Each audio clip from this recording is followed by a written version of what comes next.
What's going on, my fellow A-plusers? Welcome back once again to a brand new video. It's your more phenomenal host, Adam Perez, and it's Toku Tuesday around here, and so that certainly means a new Zenkaiger episode review as we get into episode number 26 that just dropped this week, and thank God this episode was a banger. I mean, I had so much fun watching this episode, especially after the 2-week hiatus that we wind up getting from any level of creative writing for the past 2 episodes. It's almost like the writers decided, you know what, we're halfway through this season, we really got to hit them with an episode. And did they deliver? They delivered in spades. Absolutely love this episode. I truly did. Just from the great performances, the idea of this episode truly raising the stakes, extremely emotional, getting the opportunity to see how some of these these characters act, amazing action, and even the music really helped sort of lift this episode up just a little bit of a notch. But this episode truly had it all, and it's a constant reminder for me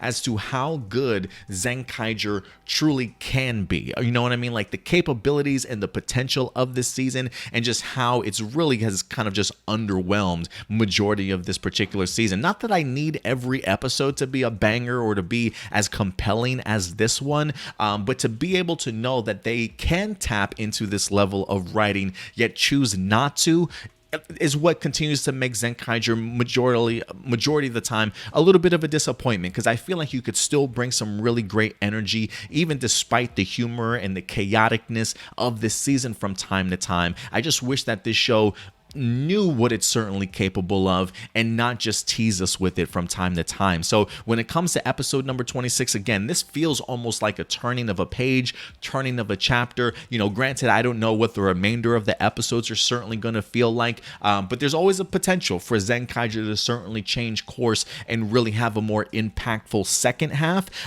instead of the chaoticness of the first half. We'll see how the tone and the pacing, I should say, of this series certainly continues. But man, with episode number 26, more than just a little bit over that halfway point of the season, wonderful episode, absolutely had everything in it. But remember, at the end of the day, guys, these are just simply my A+ opinions. I want to know yours though. What did you guys think of episode number 26? Let your thoughts be known in the live chat or the comment section box below after this video airs, and we can certainly go ahead and continue the conversation after that.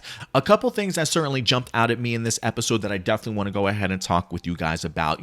Maybe 3 or 4 things. Stacey is back. We got to talk a little bit about Stacey here, who winds up waking up in Ijiru's lab, gets the opportunity upon waking up to see Kaito's mom still in the stasis. Clearly, Ijiru is certainly using Kaito's mom to his advantage to go ahead and certainly bring back Stacey, like a Stacey 2.0, as Homeboy certainly has been upgraded, if you will. It almost feels like what Ijiru has done is he's managed to create Stacey, maybe with some weird sort of, I say like blood transfusion, but maybe utilizing some of the DNA from Kaito's mom to maybe help somebody like a Stacey live. You know what I mean? To kind of rejuvenate him, bring him back to life, whatever they certainly did since his defeat.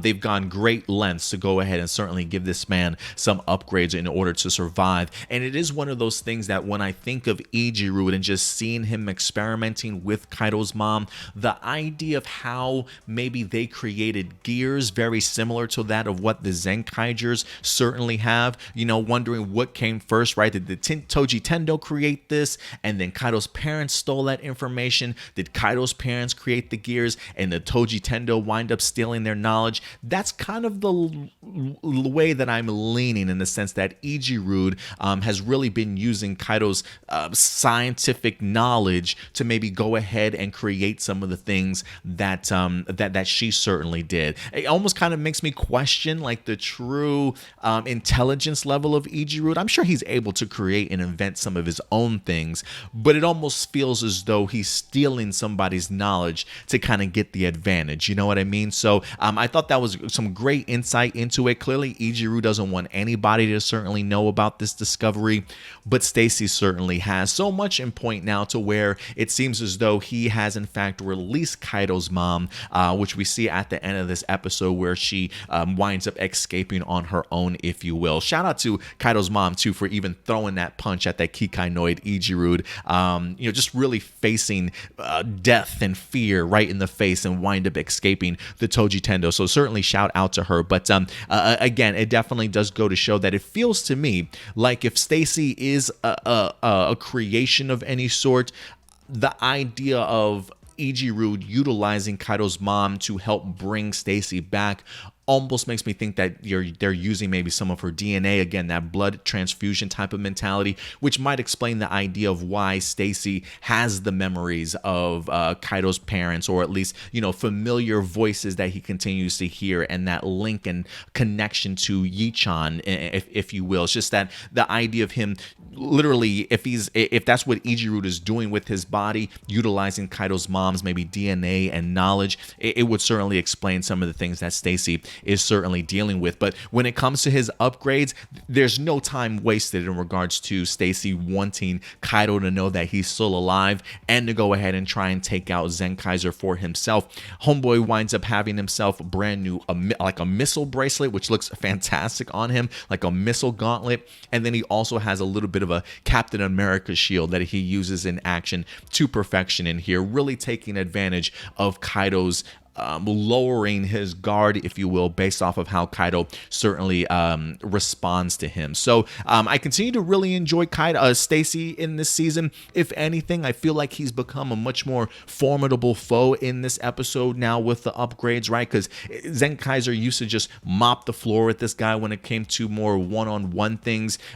Stacey isn't necessarily using full teams anymore of past Super Sentai dark versions of them to do most of the fighting for him, although he does call upon a Super Aba Ranger or Aba Ranger Max and a Super Goseiger as well to kind of help take on the other Zenkaigers themselves. But the one-on-one battle with Kaito certainly does go in Stacey's favor for at least the first half, due to Kaito being very much more hesitant in trying to figure out how he wants to handle the Stacey situation. So I'm at least glad that while Stacey's more of a lover, not necessarily a fighter, I'm glad that they at least allowed him to have a great fight with Zenkaiser here in this particular week's episode. But I'm going to be interested to see how his character continues to develop. If there was anything out of here that I continue to appreciate, it truly is the Kaito character. I mean, I absolutely love this guy and just his mentality, what he certainly stands for, right? The idea here that we get to see Kaito really struggling with a very tough decision that he has to make, right? He certainly feels some type of way about Stacey, very much the type that wants to just bring him into the group, right? Like, not to say that Kaito doesn't have a mean bone in his body. If he needs to stand up for himself, he certainly will. But the idea of knowing that there is some sort of light in this person, and being able to see it, especially the way that he treats his grandmother coming back to the shop, right? There tends to be a lighthearted side to Stacey that Stacey's either afraid to tap into, maybe doesn't fully understand, but Kaito clearly sees something in him to want to go ahead and bring him over to the light side. So to be able to see Stacey returning and Kaito thrilled that Stacey is certainly alive, but Stacey just pushing back with sort of more violence, definitely is pretty confusing for the Kaito character. And one of my favorite scenes in here, I've got two great scenes with Kaito in here, just the idea of him on the swings with Zhuren trying to debate how to handle the situation. I love the fact that Kaito has a lot of voices talking to him and trying to tell him certainly what to do, right? The idea of Zox letting him know, like, hey, I saw you very hesitant out there on the field, and look at the injuries that you sustained, right? If Stacey continues to get more powerful and you continue to be hesitant, he's going to take you out also. So in order to stop that, you've got to counter his sort of aggression with the same level of aggression to go ahead and take him out, right? Like, that's Zox's point of view, is coming at him with a ferocity that he's never seen before, being more aggressive towards the situation, one that Zhuren seems to understand and be on the side of also, but that's never really been Kaito's thing. You know what I mean? I think he understands that that's certainly an option, but at this particular point, is it the only option. You know what I mean? And so for Kaito to find it within himself to hear even straight from the mouth of Stacey how determined Stacey is to go ahead and take care of his goal in destroying the Zenkaisers. I love the fact that it allows Kaito to reminisce about his father a little bit, right? And the second great scene I was talking about is the idea of Zenkaiser while they're fighting in the water. He takes the water and he starts splashing it on his face, almost like he's trying to wake himself up, right? Like, get it together, Kaito. Get back in the fight. Get your head certainly on straight. And he remembers just a fantastic flashback moment, great words of his advice from his father, full throttle nonstop, right? If you want to achieve a goal, if you have a goal in mind, you got to give it everything that you can. No hesitation, put all of it into it. And so the fact that Kaito's all, or the main goal that Kaito has to bring Stacey back, this just allows Kaito to have that mentality to continue fighting to try and save this guy's life, to not give up on him like Zox and Zhuran and maybe some of the other Zenkaigers might certainly want him to. So I just think that just really goes to show Kaito's personality, his amazing leadership traits to not necessarily give up on people just because the situation gets harder. You know what I mean? If anything, this is the time to sort of push on that gas, grit your teeth, and certainly do your best to try and make it happen. So if Stacey's gonna come at me with all this aggression, I'm gonna come at him with all this aggression also, but it's an aggression to certainly save his life and bring him back into the fold. And I think that's just extremely admirable, man. Extremely admirable. Something that I know Kaito's parents would certainly be proud of him for, and some really great values when it comes to the Kaito character. So again, I love that idea of him being hesitant in this episode, being at an all-time low, almost like there was just no hope, but managing to find that reason to continue to certainly push forward. And I absolutely love it. It continues to show me why Kaito is such an amazing leader, to certainly say the least. But honestly, probably the more emotional moment of this episode comes when, you know, they wind up stopping Stacey in the middle of the battle, letting Stacey know that the woman's managed to escape, and the idea that it's Stacey of all people letting Kaito know that the woman that escaped is your mother, and then literally leaving him with just that knowledge on his plate, nothing else. You got to know that that's eating at Kaito, right? My mom's alive. What about my dad, sort of thing, right? Running around town trying to find where his mom certainly went and things like that. To have that on your plate and know that that's the only thing Stacey says to you before he leaves, yeah, that's going to be chewing him up inside for quite some time, which makes me really eager for next week's episode when we see them doing some traveling between parallel worlds to try and find exactly where Kaito's mom certainly landed at.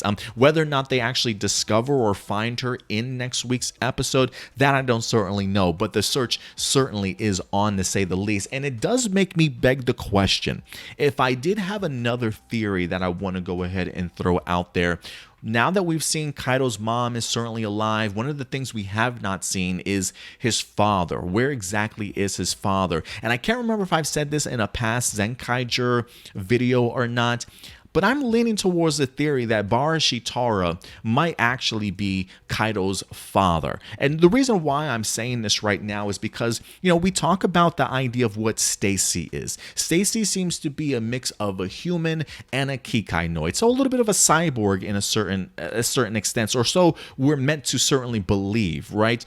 When it comes to Stacey and his father, Stacey thinks that Barashitara certainly is his dad. And so if we think that Barashitara is the dad, but Ichirud is using Kaito's mom's sort of DNA or knowledge or whatever to sort of bring Stacey back to life, that technically does make Kaito's mom almost like Stacey's mom. You know what I mean? Not necessarily by birth, but more or less by creation, right? So wouldn't it be just trippy as all hell if Kaito's mom, which is actually Kaito's mom, they kept her in stasis to use her to do other things with, but maybe they wind up actually transforming his father or experimenting on his father to end up being Barashitara. It's just weird. I look, and I hope this is not disrespectful, but I sort of look at the photo of Stacey's dad with the sort of like the big ears and things like that, and then when I all of a sudden go over and look at Barashitara and you just see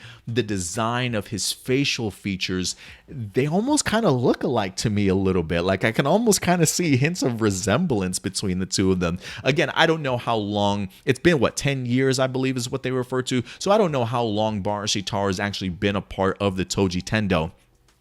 But it would just be weird if, in a weird way, Barashitara actually turned out to be Kaito's dad that's been experimented on, and the Ijiroot and them wind up using Kaito's mom to sort of help create this cyborg of Stacey to kind of go along with as Barashitara's son. I don't know. It's just a theory that I'm kind of putting out there. I would be interested to see what has developed in regards to Stacey's, or I should say Kaito's dad, though. But I kind of want to know what you guys think. What do you think is the situation with Kaito's father? Certainly go ahead and let me know. Last but not least, guys, I got to say the debut of the Black ZyuranGaon. I was not expecting it, and I loved it. You want to talk about the gears being upgraded? Really cool looking combination, and I love like just a little details, the little attention to details that this show gives it. The idea of seeing the darkness or like the smoke seeping from the joints of the mecha.